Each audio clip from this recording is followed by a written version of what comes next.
Guys तो एक new vacancy out है जो कि आपकी निकल के आई डीसीबी की तरफ से। डीसीबी मीन्स होता है दिल्ली कैंटोनमेंट बोर्ड। यहाँ से बम्पर वैकेंसी आउट ही है दोस्तों। आइए देखते हैं कैसे इसमें फॉर्म फिल होगा और किस तरीके से होगा apply.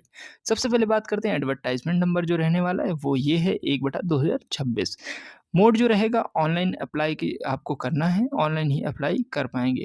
Total number of vacancies की बात करें तो 9 वैकेंसी हैं, जिसमें आपकी असिस्टेंट इंजीनियर सिविल से आपकी 2 पोस्ट हैं, असिस्टेंट इंजीनियर मैकेनिकल की 1 पोस्ट है, जूनियर इंजीनियर सिविल से 5 पोस्ट हैं और जूनियर इंजीनियर इलेक्ट्रिकल की 1 पोस्ट है दोस्तों। इंपॉर्टेंट डेट्स की बात कर लेते हैं तो ऑनलाइन अप्लाई जो स्टार्ट है वो 15 जुलाई 2026 से स्टार्ट है और जिसकी लास्ट डेट है फॉर्म भरने की वो है 14 अगस्त 2026। 14 अगस्त 2026 से पहले आपको इसका फॉर्म फिल कर लेना है दोस्तों। क्वालिफिकेशन की बात करें तो असिस्टेंट इंजीनियर सिविल के लिए आपने बीई या बीटेक कर रखा हो सिविल से तो आप इसमें अप्लाई कर पाएंगे असिस्टेंट इंजीनियर के लिए। असिस्टेंट इंजीनियर मैकेनिकल के लिए आपने बीई या बीटेक कर रखा हो मैकेनिकल से तो आप अप्लाई कर पाएंगे असिस्टेंट इंजीनियर मैकेनिकल के लिए। जूनियर इंजीनियर सिविल के लिए आपने डिग्री इन सिविल इंजीनियरिंग कर रखा हो या आपने 3 साल का डिप्लोमा ले रखा हो किसमें सिविल इंजीनियरिंग में तो आप इसमें अप्लाई कर पाएंगे जूनियर इंजीनियर के लिए। ओके, जूनियर इंजीनियर इलेक्ट्रिकल के लिए आपने डिग्री कर रखी हो इलेक्ट्रिकल इंजीनियरिंग में और या आपने 3 साल का डिप्लोमा ले रखा हो इलेक्ट्रिकल इंजीनियरिंग में तो आप अप्लाई कर पाएंगे जूनियर इंजीनियर इलेक्ट्रिकल के लिए। ओके, ऐसे ही बात करते हैं एज लिमिट की कि कितनी एज इन्होंने मांगी है। तो एज की बात करें तो मिनिमम कम से कम आपकी एज 21 साल होनी चाहिए इस फॉर्म को भरने के लिए और ज़्यादा से ज़्यादा आप 30 साल के हैं तो आप इसके फॉर्म को भर पाएंगे। एज रिलैक्सेशन की बात करें तो SC ST वालों को 5 साल की छूट दी जाएगी, OBC वालों को 3 साल की छूट दी जाएगी, PWBD वालों और जो UR EWS हैं उनको 10 साल की और PWD OBC जो हैं उनको 13 साल की और PWD जो SC ST हैं उनको 15 साल की छूट दी जाएगी। एक्स सर्विसमैन को एज़ पर गवर्नमेंट रूल मिलेगा जो आप फुल डिटेल नोटिफिकेशन में देख सकते हैं। सैलरी की बात करें तो असिस्टेंट इंजीनियर की जो होती है सैलरी वो पे लेवल 7 रहने वाला है जिसमें 44,900 से लेके 1,42,400 के बीच आपकी सैलरी रहने वाली है, बेसिक पे है। जूनियर इंजीनियर की जो रहेगी वो लेवल 6 की वैकेंसी रहेगी जिसमें आपकी 35,400 से लेके 1,12,400 के बीच आपकी सैलरी रहने वाली है। अब बात करते हैं एप्लीकेशन फ़ीस कितनी चार्ज की जा रही है यानी फॉर्म भरने का कितना पैसा ले रहे हैं। तो जनरल OBC और EWS से ये 850 रुपये फॉर्म फीस ले रहे हैं। SC ST PWD फीमेल्स और एक्स सर्विसमैन ट्रांसजेंडर और डिपार्टमेंटल कैंडिडेट जो हैं उनसे कोई भी फॉर्म फीस चार्ज नहीं की जा रही दोस्तों। अब बात करते हैं इसमें सिलेक्शन प्रोसेस यानी सिलेक्शन होगा कैसे। तो सबसे पहले आपका कंप्यूटर बेस्ड टेस्ट होगा यानी CBT होगा।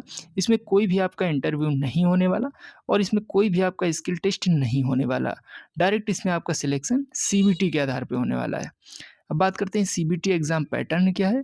तो इसमें टोटल नंबर ऑफ क्वेश्चन आएंगे 120, टोटल नंबर आएंगे उसके 120 यानी एक क्वेश्चन 1 नंबर का।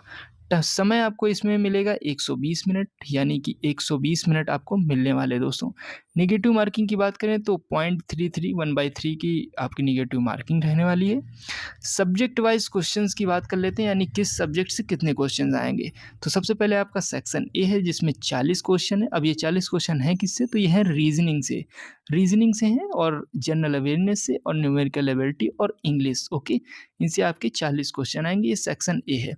अब बात करते हैं सेक्शन बी की। तो जो सेक्शन बी है उसमें 80 क्वेश्चंस आएंगे जिसमें कंसीडर किया गया है कि आपकी इंजीनियरिंग जो सब्जेक्ट है जैसे आप सिविल से हैं, मैकेनिकल से हैं या इलेक्ट्रिकल से हैं तो इससे आपके 80 क्वेश्चंस आएंगे दोस्तों। ओके, तो इस तरीके से इसका सिलेबस रहने वाला है।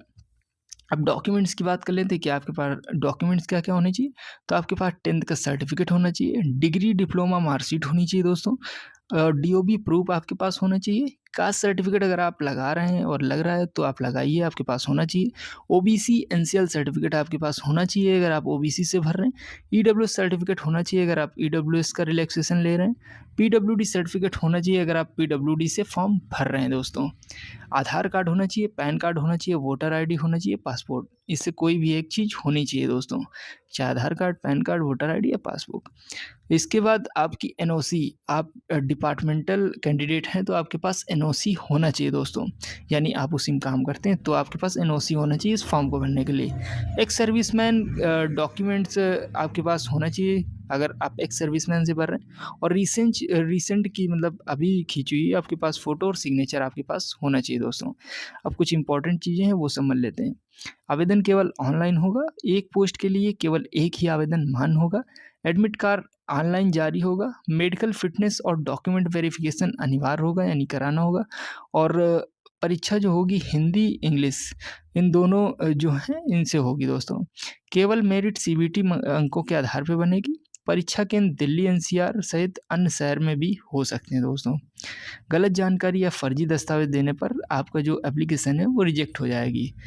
ओके, तो ये सारी चीज़ें हैं। इसमें अगर कोई भी डाउट है तो आप कमेंट कीजिए, मैं उसको सॉल्व आउट करूँगा। बाकी ऐसी वैकेंसीज़ इस चैनल पे आती रहती है, तो चैनल को सब्सक्राइब करना बिल्कुल ना भूलें। मिलते हैं नेक्स्ट वीडियो में, तब तक के लिए बाय बाय दोस्तों।